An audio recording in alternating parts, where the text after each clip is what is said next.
कक्षा 10वीं के सभी विद्यार्थियों, आज मैं आपको गणित के लिए, जी हाँ, जो 13 फरवरी के दिन आपका एग्जाम है एमपी बोर्ड में, उसके लिए एक प्रैक्टिस पेपर लेकर आए हैं सेट ए।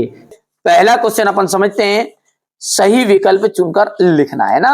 इंग्लिश मीडियम वालों का नीचे रहेगा इसके जस्ट, ठीक है। यहां से समझते हैं, 96 और 404 का एचसीएफ क्या होगा। देखिए भैया, 96 और 404 के एचसीएफ की हम बात करें तो जिस तरह से आप यहां पर 96 के गुणनखंड करोगे ना, 96 के, तो 96 के गुणनखंड आपके बनेंगे 2 की घात 5 इंटू 3। क्या बनेगा आपका 2 की घात 5 इंटू 3। थोड़ा सा बड़ा कर लेते ताकि अच्छे समझ में आएगा ये। और 404 का यदि आप गुणनखंड करोगे तो इसका आ जाएगा आपका 2 की घात 2 यानी कि, और 101 आ जाएगा। अब एचसीएफ का मतलब होता है मत लाओ सब महत्तम समापवर्त्य, ठीक है। मत लाओ सब क्या लाओ, जो दोनों में हो और दोनों में भी जो छोटा हो। तो यहाँ पर 2 की घात 5 है, यहाँ पर 2 की घात 2 है। कौन सा छोटा, 2 की घात 2, यानी आंसर निकलकर आपका आ गया 4। पहला ऑप्शन एकदम राइट रहेगा आपका 4। ध्यान से समझना है, ठीक है।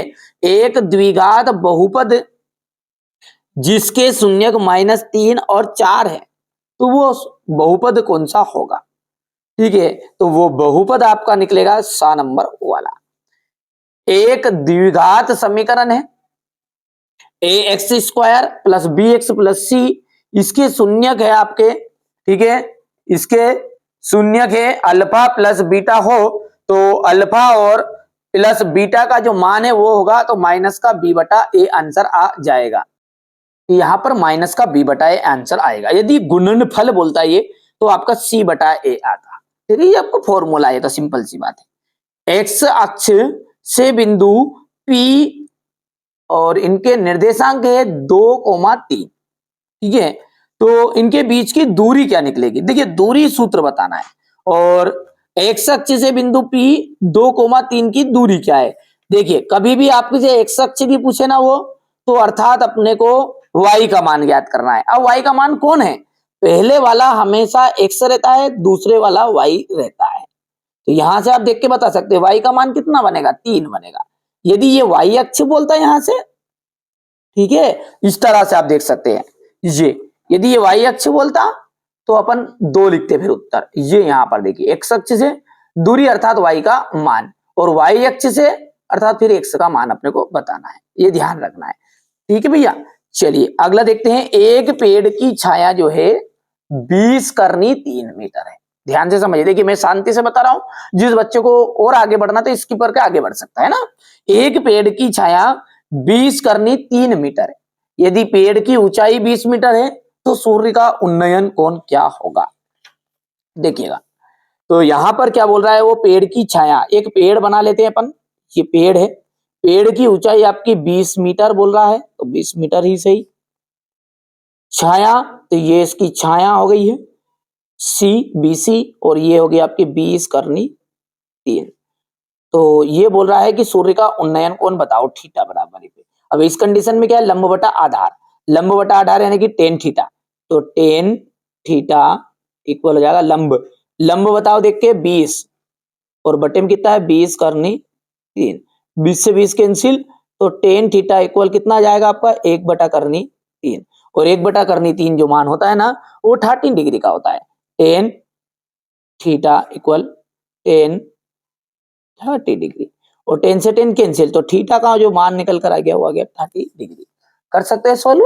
यहां से देखिएगा 30 डिग्री इसका आंसर एकदम राइट रहेगा। त्रिज्या R वाले वृत्त के उस त्रिज्यखंड का क्षेत्रफल ज्ञात कीजिए जिसका कोण P डिग्री है। देखिए यहां पर हमारा फॉर्मूला सबसे पहली बात है वो है फॉर्मूला पाई r स्क्वायर थीटा बटा 360। अब यहां पर एक जगह भी यहां पर पाई r स्क्वायर है पर बटे में 360 नहीं है, ये यहां पर 360 है तो ये r स्क्वायर नहीं है, यहाँ 180। अब रही बात कैसे सोल्व करें, तो मैं कहूं कि ऊपर भी 2 का गुना कर दो और नीचे भी 2 का गुना कर दो, 360 दोनों हो गया 720, ठीक है। और पाई r स्क्वायर का हो गया है ये पाई r स्क्वायर, और 2 वैसा का वैसा आ गया 2 पाई r स्क्वायर। अब थीटा की जगह पे क्या होता है b डिग्री, p डिग्री है तो थीटा की जगह p डिग्री, यानी ये द ऑप्शन राइट रहेगा, ठीक है भैया। चलिए इसी तरह हमारे इंग्लिश मीडियम वाले बच्चे चूज ऑफ द करेक्ट करेंगे। तो इनका भी जो HCF है वो पहले का 4 रहेगा, सेम है। यहां से देखिएगा इसका ऑप्शन आपका माइनस का B बटा A है। बढ़िया से कंप्लीट करो, ठीक है। इसके बिंदु यहाँ पर distance of the point P, तो एक्स अक्ष इज बताना है आपको, तो यहाँ पर एक्स अक्ष है ना, अर्थात y का मान अपने को बताना है, तो यहाँ पर 3 राइट रहेगा। यहाँ से अभी मैंने जो बताया 30 डिग्री, और आगे बात करें तो ये यहाँ से आपका D नंबर राइट रहेगा। चलिए आगे बढ़ते हैं और अगला देखते हैं ना। एक ऐसा समीकरण, अब है रिक्त स्थान, ठीक है। एक ऐसा समीकरण आपको बताना है जिसका आलेख एक सरल रेखा हो। एक ऐसा समीकरण जिसका आलेख एक सरल रेखा हो, उसे अपन कहते हैं रेखिक समीकरण। क्या कहते हैं? रेखिक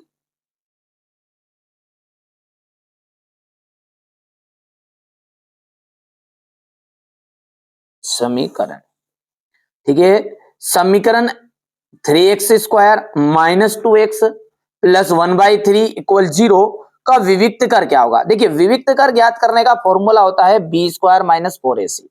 यहां से देख सकते हैं अपन b² माइनस 4ac, ठीक है। तो b² नहीं, यहाँ पर b का जो मान है वो है माइनस का 2 माइनस 4 इंटू a का मान जो है वो है 3 इंटू c का मान जो है वो है 1/3। 1/3 से 3 कैंसिल हो गया यहाँ पर देखिए, और 2 दूने 4, और ये 4 माइनस 4 आ जाएगा। आंसर जो निकल कर आ जाएगा वो आ जाएगा 0। तो विविक्त कर कितना निकला? यहाँ पर 0 निकला। समांतर श्रेणी है 3/2 है, 1/2 है, माइनस का 1/2 है, माइनस का 3/2 है। इसमें सार्वंतर ज्ञात करना है, तो सार्वंतर ज्ञात करने का बेस्ट फॉर्मूला है, पता है आपको, ठीक है। यहाँ पर अपन सार्वंतर ज्ञात करते हैं। यहाँ पर D इक्वल होता है A2 माइनस A1। अब A2 कौन है? 1/2 है, माइनस 3/2 है। जैसे आप इसको आगे सोल्व करोगे तो ये तो 2 आ जाएगा, और 1 माइनस 3 आ जाएगा। तो आंसर कितना है? माइनस का 2/2, और आंसर आ गया माइनस का 1। तो यहाँ पर सार्वंतर कितना निकला है? माइनस का 1 निकलेगा। हो गया। सर्वांगसम जो त्रिभुज होते हैं, वो सर्वांगसम त्रिभुज जो होते हैं वो होते हैं समरूप। कैसे होते हैं भैया? समरूप। किसी बिंदु की y अक्ष से दूरी, देखिए y अक्ष से अर्थात x निर्देशांक, और x निर्देशांक को हम कहते हैं भुज। क्या कहते हैं? y अक्ष से दूरी जो होती है भुज कहलाती है। भुज बोल दो, या फिर अपन बोल सकते हैं x निर्देशांक, दोनों में से एक जो जमे वो लिख देना है ना, या तो ये भुज लिख देना है या फिर x निर्देशांक लिख देना है, या लिख देना है। स्पर्श बिंदु से जाने वाली त्रिज्या स्पर्श रेखा पर क्या होती है? लंब होती है। हो गया। अब है आपका क्वेश्चन नंबर ये 2। यहां से आप ध्यान से देख लीजिएगा, बढ़िया से कंप्लीट करना है, ठीक है। यहां से देखिए, मैं पहले भर देता हूं इसका, है ना। चलिए, तो यहां से आप इंग्लिश मीडियम वाले बच्चे बढ़िया से भर लेंगे, ठीक है। कंप्लीट कर लेना है आपको। यदि हम जोड़ी की बात करें तो पहला है आपका समरूप चतुर्भुज। समरूप चतुर्भुज का हो जाएगा वर्ग x अक्ष x, y के बीच की दूरी, तो ये आ जाएगा आपका, यहाँ पर देख सकते हैं। और साइन 0 डिग्री का जो मान होता है 0 होता है। 1 प्लस कोट स्क्वायर यानी कि कोसेक स्क्वायर थीटा सर्वसमीका है आपकी। tan 45 का मतलब होता है 1। शंकु का आयतन हो जाएगा 1/3 पाई r स्क्वायर h। हो गया इतना। चलिए अगला देखते हैं, ये हो गया, ठीक है भैया। एक वाक्य में उत्तर है आपका, तो आप देख सकते हैं इसका अगला पद माइनस का 2 मिलेगा।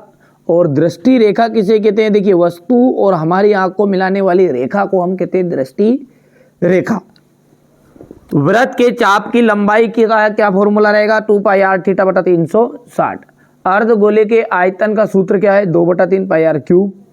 माध्यिका का formula m equal l plus n/2 minus CF बटा F इंटू H जाएगा। और निश्चित घटना की प्रायिकता, वो सदैव 1 होती है। हो गया भैया। यहाँ से अपन बात करेंगे तो ये यहाँ से देख सकते हैं आप,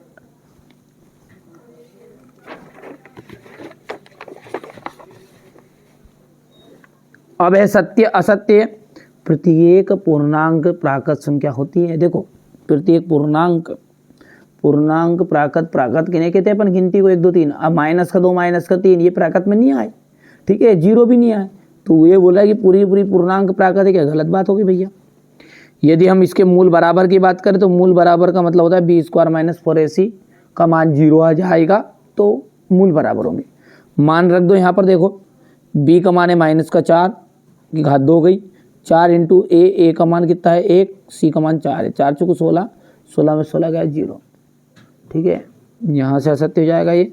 समकोण त्रिभुज का क्षेत्रफल हो जाएगा 1/2 आधार × शीर्ष लंब, ये सत्य हो जाएगा।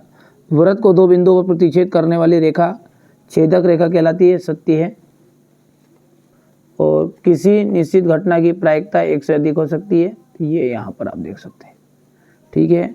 ये क्वेश्चन नंबर आपका 5 है। ये क्वेश्चन नंबर जो 6, इसको ध्यान से देख लीजिए। 156 के अभाज्य गुणनफलों के गुणनफल के रूप में व्यक्त कीजिए, ठीक है। इसका पहले तो पेपर देख सकते हैं हमारे इंग्लिश मीडियम और हिंदी मीडियम का, साथ में पूरा सॉल्यूशन अभी मैं आपको पूरा प्रोवाइड कराऊंगा। ये क्वेश्चन नंबर 7 रहेगा कुछ इस तरह का। ये क्वेश्चन नंबर 8 हो गया है शून्य का लिए। ये क्वेश्चन नंबर 9 है, हो गया इतना। इसके बाद में क्वेश्चन नंबर 9 का अथवा। ये क्वेश्चन नंबर 10 रहेगा। ये 11 है। ये क्वेश्चन नंबर 12 हो गया भैयू। इसके बाद में क्वेश्चन नंबर ये 12 का अथवा। ये 13, ये यहाँ से ये 14वां 15वां, बढ़िया से स्क्रीनशॉट, क्योंकि पूरी पीडीएफ भी तो अपने को देखनी है, ठीक है। यहाँ से देख सकते हैं संलग्न आकृति में एनपी कोटार का मान, ये क्वेश्चन नंबर 16 है। 100% गारंटी, यदि जो बच्चा मेरे द्वारा बताए गए प्रश्नों को कंप्लीट करके जाएगा ना, सफल हो जाएगा बिल्कुल। मैथ्स की तो मैं डंके के चोट पे कह दूं, पूरे प्रश्न फंसेंगे एक एक, ठीक है। आप तो आपकी जहां भी कोचिंग पढ़ रहे हो, जहां कोई से भी टीचर हो, उनसे एक बार पूछ लो कि सर ये आने वाले है कि नहीं है, कितने आईएमपी है, वो खुद बता देंगे आपको कि हाँ 100% आएंगे रे इनमें, तो यही तो प्रश्न आने वाले हैं, ये खुद देंगे जवाब। वो पूछ लो भले, कोई दिक्कत थोड़ी है। ये क्वेश्चन नंबर 19 है, ठीक है। 19 के बाद में ये यहाँ से क्वेश्चन नंबर 19 का अथवा। ये 20 अथवा 21 हो गया। 21 के बाद में ये क्वेश्चन नंबर 21 का अथवा रहेगा। क्वेश्चन नंबर 22 हो गया भैया। ये क्वेश्चन नंबर 22 का अथवा रहेगा, हो गया। इसके बाद में ये क्वेश्चन नंबर आपका 23, ठीक है भैया। तो ये तो मैंने आपको है ना पेपर बता दिया है ना भैया, क्या बताया है, पेपर बता दिया आईएमपी वाला। चलिए अब इसकी पीडीएफ को पूरा देखते हैं। यहाँ से देख सकते हैं ये क्वेश्चन नंबर 6 है आपका, ठीक है भैया। इसके बाद में ये इसका अथवा रहेगा, यहाँ से क्वेश्चन नंबर 6 का ये थोड़ा सा छोटा करेंगे अपन, ये हो गया इतना। इसके बाद में यहाँ से क्वेश्चन नंबर 7 की बात करें अपन, तो माना की करनी 3 + 2 करनी 5 क्या है, एक परिमेय संख्या, वो पूछ रहा है अपरिमेय, अपन ने बोला ऐसे परिमेय, ऐसे करके सिद्ध कर लिया है ये। इसका पूरा सॉल्यूशन मैंने एक सेपरेट लॉन्ग वीडियो में बता दिया है करके सोल्व। ये तो हमारे बच्चों को नोट से चाहिए था, जिनको उनके लिए बता रहे हैं ये ना, बढ़िया से करना है कंप्लीट। ये स्क्रीनशॉट ले लेना यहाँ से, हो गया। यहाँ से क्वेश्चन नंबर 8 रहेगा। ये क्वेश्चन नंबर 8 का अथवा। ये रहा क्वेश्चन नंबर 9। ये कुछ बेसिक रहेगा आपका क्वेश्चन नंबर 10 के लिए, पहले किस तरह की रेखाएं रहेगी तो कैसे हल रहेगा। अब ये क्वेश्चन नंबर 10 है, आपके युग्म में पूछ रहा था इसमें कौन से युग्म है। ये आपका 10 का अथवा है,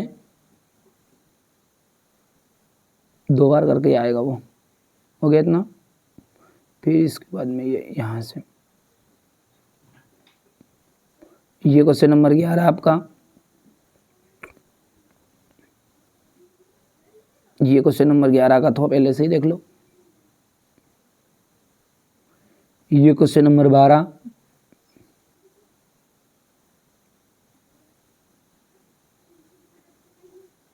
हो गया इतना। इसके बाद में ये यहाँ से ये क्वेश्चन नंबर 12 का अथवा रहेगा यहाँ से, ठीक है भैया। इसके बाद में क्वेश्चन नंबर ये 14वां,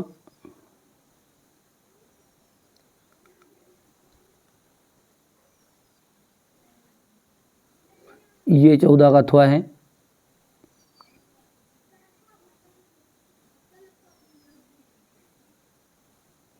इतना हो गया है।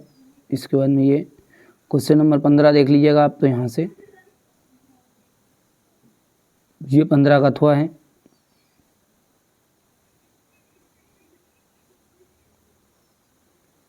ये क्वेश्चन नंबर 16, इसके बाद में ये यहाँ से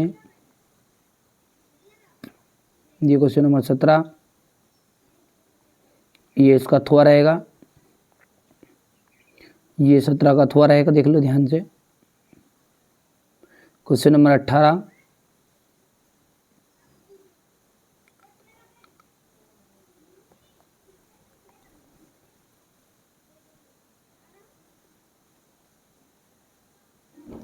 ये यहाँ से हो गया इतना। क्वेश्चन नंबर 19 ध्यान से देखो, ये रहा क्वेश्चन नंबर 19 का अथवा।